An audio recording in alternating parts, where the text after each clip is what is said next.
Alright, ake ngibingelele kubina kubula ufinyela khona ezobuciko media. Igama nguMelisizwe nguBongusa Mnomia, umfana waphansi enkandle Friday. Bathi-ke inkosi engiphethe, inkosi yakwaXulu. Namhlanje ke sinensizwa esinayo la emsakazweni wethu. Sifuna njengamanje ukuzwa ukuthi iwubani wakabani. Sawubona mfowethu.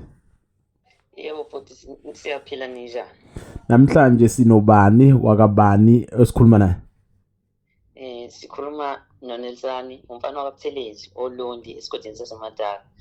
Ngokwegama ke lokuzalwa abazali uThabani Nelisani Buthelezi. Yeah, lensizwa kusho ukuthi yakhetha ukusebenzisa elinye lamagama ayo njengokuthi ibe ilona gama ezoduma ngalo.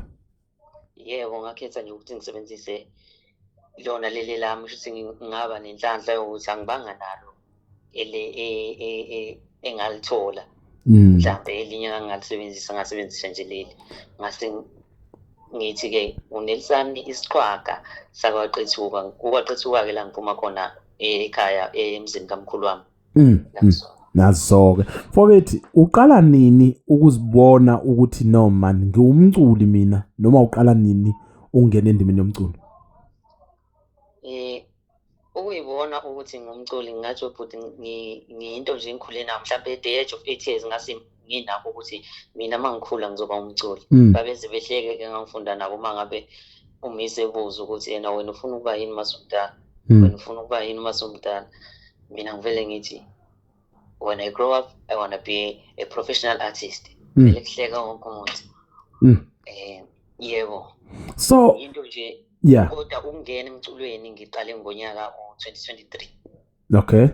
Yebo, ngiqale nje lapho ngingangena e-studio ngenze i-album ngenhlanhla yazi yaphuma ngonyaka olandelayo u2024. Ayiphumanga ngalonyaka, yaphazamiseka. Yaphuma ngo2024, yaphuma futhi yadla abantu. Ngiqala nje nge-album yokuqala. Mhlambe usangayikhumbula ingoma okuyiyona yakuthatha kubeka kubantu, and 2 yini ekugqugquzelayo mawuzongena ubhale ingoma ozoyini? Yini ekugqugquzelayo mawuzobhala ingoma? Yini wenze njani ukuze ubone ukuthi le ngoma le izongisebenzela, noma uyifaka kanjani kubantu? Futhi uma ngabe ngiphendula umbuzo wokuqala ukuthi ngenze njani uma ngabe ngizobhala ingoma, ngingathi ingoma ngibhala phansi, ngisuke sengivele sengiyicompose-ile, ingoma ziyayifikela kumina. Angazi noma umunye umuntu engayikholwa lento mangisho, kodwa ingoma iyafika ngihambela nje ngihokhela emgwaqeni vele ifike ekhanda, noma ngabe kuthiwa ngilele ngivele ifike ngiyizwe, ngiqale ngicule, ngikhiphe ifoni ngiyirecord. Uma ngabe sengisuke sengiyibhala phansi-ke suke sengiyifinalize, sengiyicompose, sengiyi-edit, sengiyenza ukuthi ayenze isense-ke manje lento kade ngifikela, ngoba akufiki kuyingoma ephelele, kufika nje kuyisiqeshana bese-ke mina-ke sengu-eda-ke sengubhala phansi. Ukuphendula-ke kulona ukuthi engomeni esuke izodla abantu, ngicabanga ukuthi lapha engomeni esuke izodla abantu kuba inhlahla webhuti, ngoba engomeni uma ngabe sizenza wena mnikazi wazo usuke zimnandi zonke kuwena, ngoba wena usuke uyi-understanda kangcono.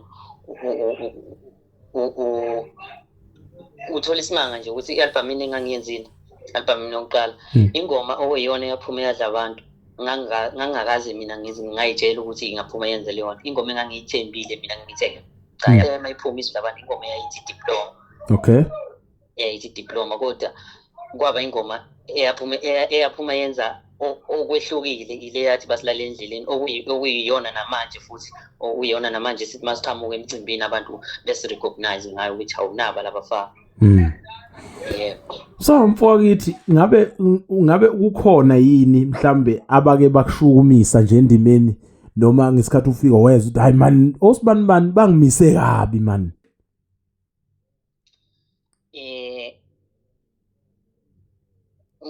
Ngingaqambisha amanga, bakhona abaningi, kodwa hayi ukuthi mina mhlambe nginovalo lokuthi uma kathiwa ngiyabhekana nabo kukhona umzimba omngaka, kodwa nje cha, ibandla lenza kahle. Ngeke ngize ngilidlela umona, ngeke ngize ngiliqambela amanga, liningi lenza kahle, kodwa hayi akekho engathi uma ngathiwa uyabo 1 on 1, yabo usengakora amagoli amaningi, ngikhona ngingakora, yabo. Nami ngizithembile ngomfana. Mfowethu, yini enzima ekubeni artist eli upcoming elivelayo ekuthiwa yivukana yini enzima lapho mfethu ekubeni nje lelo artist awubonakali abantu abakuboni ngendlela yokuthi ababoni nokuthi umuntu uyabona uma ngabe ufika emcimbini ufika nje emcimbini usho ukuthi mina ngubani ngiyabhalisa ngizoperform webhoti izinto ezike zenzeke uma ngathiwa ngiyikhuluma impela baningi bayabhekana nalento nami sengingabhekana nayo kodwa ngokuthi thina sinothando lomculo siyaqhubeka khona kunjalo kodwa nje izinto ezenzekayo uma ngathiwa nje kuzoperform uma wena uyivukana hayi webhoti ngeke okubuhlungu ukuthi azenziwa umnikazi womcimbi lo suke ehlela umcimbi uyabona ungathola sekunegama elibi ukuthi emcimbini othile ngahlukumezeka umnikazi womcimbi usuke engazi uhlukunyezwa ngabantu laba basuke bebizwa ngo-stage manager uhlukumezwa ngabantu abasuke bephansi yabo awuyivukana uyahlukumezeka webhuti ngeke ngize ngikusho okuningi uthi udlala uthi uzongena kuthiwa dlala ingoma eyodwa uphume yabo uthi udlala kube kunomuntu oshaya ihlakala la ekhombisa ukuthi isikhathi asikho uyabona uma kulivukane kunzima mfowethu ngaleso sikhathi uyadlala uthola ukuthi lapha abantu abakafiki abantu basebancane kodwa kuthiwa dlala uhambe bathi befika abantu kuperforma umcimbi wenzeka uqala wenzeka ngathi wena ukazi ufike ufikile ugibele ngemali akuzukhokhelwa futhi yabo kodwa-ke kukhona into abangayikhulumi abantu emcimbini vele uma ngabe ukuthi ufikile vele awubizwanga ufika egameni lokuthi uzoyiveza kusuke kufanele ungalindeli ushukela kuphela la nosawuthi kufanele ulindele ngoba vele ufikile awukho enhlelweni zabahleli bemcimbi kusuke kufanele ukuthi-ke uzehlise wamukele lokho uzophakelwa khona wakithi makhulu lawo mazwi kuthi angithi yingqinambo sokubhekene nazo lezo yini ke wena ekwenza uqine ukwazi ukuqhubeka ubhekane nalezo ingqinamba noma ngabe kuthiwa kwenzakalani okokuqala nje kungenza ngiqine kakhulu ukuthi ngiyazi ukuthi eminyakeni o5 noma u6 ezayo mina njengoNelsani ngizobe ngisakhona labo bantu abasibhekanisa nalezi ingqinamba esuka sibhekana nazo bazobe bengasekho bona futhi abanye abayobe bekhona bayobe bengasakwenzi lokho bayobe sebesibona njengabantu ngoba siyobe sesikhulile nathi kusho ukuthi ngiqonde ukuthi-ke bhuti mina amandla ngeke ngize ngiphele ngeke ngize ngi-distractwe yinoma yini I'm very very strong mfowethu ususuke wathinta le ndaba uyibona ukuphi eminyakeni emi5 noma eli10 kusukela manje eminyakeni emi5 noma eli10 kusukela manje futhi ngibona nginento innovative la emculweni engakazi yebo Nelson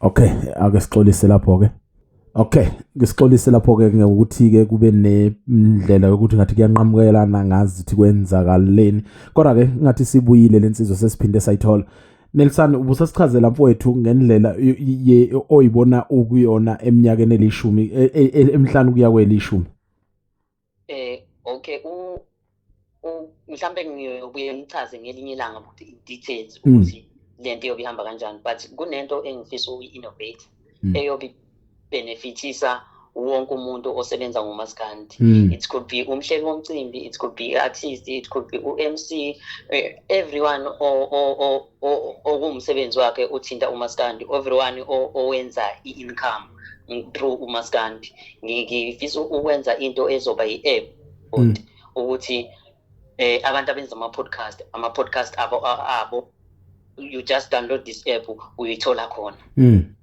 uma ufuna indaba ngomaskandi uyithola kuleya app ezobe innovative imina ukuthi amaqile ngenzeka angiqinele bese enza ubuqili mangakhuluma ngayo in details ukuthi iyobi kanjani uthola ukuthi isiba khona before mina ngiyenze. Mfowethu, ngoba asifuni vele ukuthi igcine into yakho idleka, asithi nje makwenzeka ke uba nezinkinga emsebenzini wakho, ubani obonisana naye? Bezikhona insizwe bengikade ngibonisana nazo. May his soul rest in peace, ubhuti u1010 Mfowamlaba. Usishiyile ngenyanga endlule nje. Yebo. Beyena bhuti ubengikwazi ukuthi ngimfonele angibonise. Ukhona ke nomunye ubhuti owangasekhaya bathi unkanyisa uMfowandebele. Uyakwazi ukuthi angibonise la ngakhona ukungibonisa khona. Ngi-artist mina eli-independent sibaningi kodwa singathi independent. Ngi-artist eli-independent okuningi ngiyaye ngizenzele ngokubuka ukuthi ubani uyayenze kanje, ubani uyayenza kanje, lokho okuhle okwenziwa ngabanye ngiyaye ngikuthathe ngikwenze kungiphilise. Mfowethu, maningi amaqatha asogqokweni singacosha kushona ilanga, kodwa ke angakagabiseli ngeyithende. Mfowethu, kuningi esifisa nathi ukwazi kuwena nokukuthola. Ubonisani uyindoda esebenza umlungu ibuye ibe semculweni noma ifocus nje emculweni kuphela? Angifocusile emculweni kuphela. As much as umculo kahle into engiyithanda ukwendlula yonke into. Into nje engiyithanda ukwendlula yonke into. So umsebenzi lo wakamlungu ngiyawenza, ngine payslip, kodwa lokho okokuthi ngikwazi ukuthi ngondle ekhaya, ngifakele ingane zami imali, yinto le engazi engeke ngize ngithi mhlambe ngi-proud ngokuthi ngiyenza yona mhlambe. Yabo. Mfowethu, into nje ngiyenzayo ngoba isimo siphoqa ukuthi ngiyenze. Mfowethu, mhlambe mangathiwa sifisa ukwazi uyihlela kanjani isikhathi sakho sokuye studio kanye nesikhathi somsebenzi? Wenza kanjani lapho ukuze ukwazi ukuthi umsebenzi wakho womculo ubonakale nomsebenzi oqashelwe wona ungalimali? Ngisacrifice kwesami isikhathi lesikuthiwa i-spare time. Kanje ngokuthi mhlambe mangiphuma etohweni ngo-6 ntambama ngisuke sengibhukhile kumuntu estudio ukuthi ngizofika lapho ngisebenze lawo ma-hour lawo awu4, ngishiye kanjalo ngihambe ngiyolala ngivuke ekseni futhi ngiyetohweni. Akukho kuphazamisekayo ngaleso sikhathi ngisuke shuthi nje ngithi indoda ekwaziyo ukuthi multitask. Yeah. Uyakholelwa kakhulu einkundleni zokuxhumana? Mhlawumbe uyakholelwa einkundleni zokuxhumana? Esifuna ukwazi iyiphi enye indlela oyisebenzisayo ukuthi uhlale usematheni kubantu? Noma ngingazi ukuthi kusuka manje kuya phambili kuzokwenzekani ngoba kuna season, but into engenze ngingathi nobhuti mina angikho emethweni kubantu ngaleyo ndlela. Yeah, izingoma zami ngathi mhlawumbe zibantu futhi nakhona hayi zonke lezo zimbala, nanokuthi ke anginaso isikhathi esiningi ngifikile emculweni, as much as ngiwazi wona as ngikhule vele into engikhule ngayo, kodwa mina as uNelsani artist anginaso isikhathi eside ngifikile emculweni. So kusamele ngisebenze kanzima, yabo, angiyona i-OG. Kusamele ngisebenze kanzima ukuze ngifike kunama level amaningi engingakafiki kuwona. Mhlambe uyinkundleni zokuxhumana ukhona, ubani, bakuthola kanjani abakulandelayo? Kuwona wonke nje ama-social media platforms, u-TikTok kanye no-Facebook no-Instagram, uNelsani Isiqaga Sakaqetho. Bese kuthi-ke kuma-streaming platforms uNelsani. Yebo. Mfowethu, sesicabanga ukubamba sikudedele, kodwa-ke asikwazi ukukudedela singawubuzanga lo mbuzo. Mfethu, kunabantu abakhulayo. Umbuzo oqala uthi ku-wrong yini ukucula njengomunye umculi osekhona endimeni noma ukulingisela omunye osekhona osehambile indlela? Ukuqala lokho, maku-wrong ku-wrong ngani, makukuhle kuhle ngani? I-answer yami izoba neutral. Ngokwazi kwami umculo uba isiphiwo. Uba isiphiwo, but kunalelinye isayidi le business So omunye umuntu engakwenza alingisele omunye umuntu ukumsebenzele ubuke ngesayidi lona yena ubuke ngesayidi lokwenza ibhizinisi. Yes, as much as vele umculo siwenza but kukhona suke kufanele sikuthole ekugcineni ngokwenza.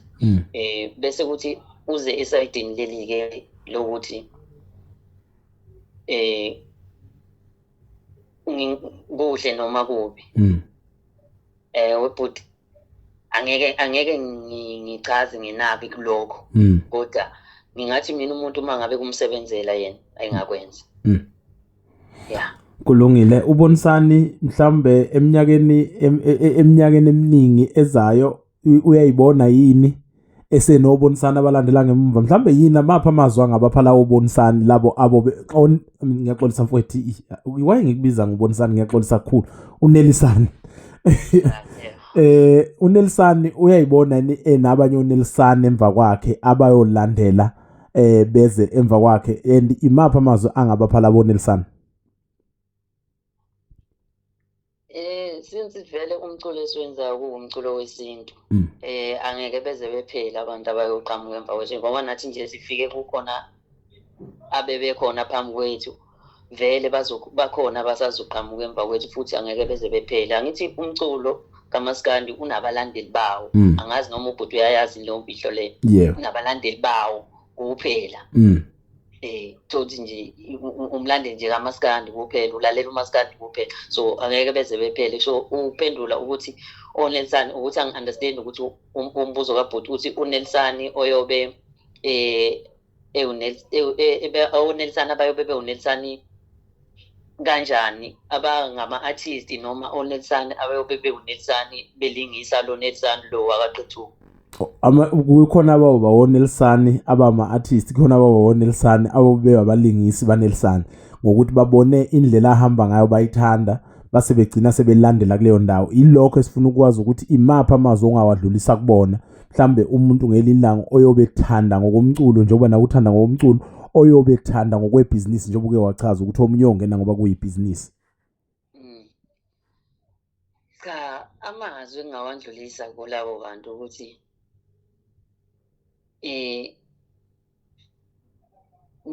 kuyofanele beqine.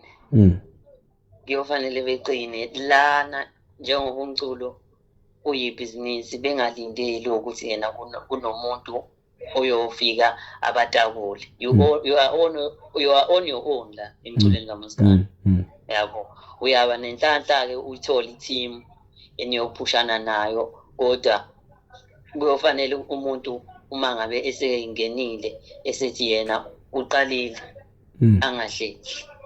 angahlehli, ngoba ukuhlehla kwakhe kuyobe kusho ukuphela kwakhe. Umnyango wokungena mkhulu kodwa ukuphuma kawukho. Wethu umnyango ongena mkhulu kodwa ukuphuma ukho. Mfowethu sesiyavalelisa, sesigabisela ngethenda ngempela sibheke Friday ke manje. Ufisa ukukhunjulwa ngani bese usipha umuco owodwa wengoma yakho, noma yalonyaka noma yangonyaka odlule noma yipi, kuzoba kwena ukuthi kuphi lapho sicaphunela khona? Sacela ukupha entsha kule yokuthi ngifisa ukukhumbula ngani, ngicela ungayiphendulo kwamanje ngoba vele ngisaphemba. Wethu ngicela ukupha kwezintsha ezophuma. Ithi-ke sizwe ngaba bantu bethi sidlimbu yangothi besikade esingazi sazi ukuthi sezamila. Sizwe ngaba bantu bethi sidlimbu yangothi ekhaya kawo besingazi sazi ukuthi sezamila. Izithukuthuku zethu amandla ethu lawo, izithukuthuku zethu lezi siyayizamela thina. Bese ngikuphendala-ke nje, ngikuphe nje sengikupha mahhala futhi ukuvalelisa. Angeke sithi nemakhaya khona abasta lelendlini ngesi bye. Kulungile, siyabonga kakhulu. Kulungile, siyabonga mfowethu Daki.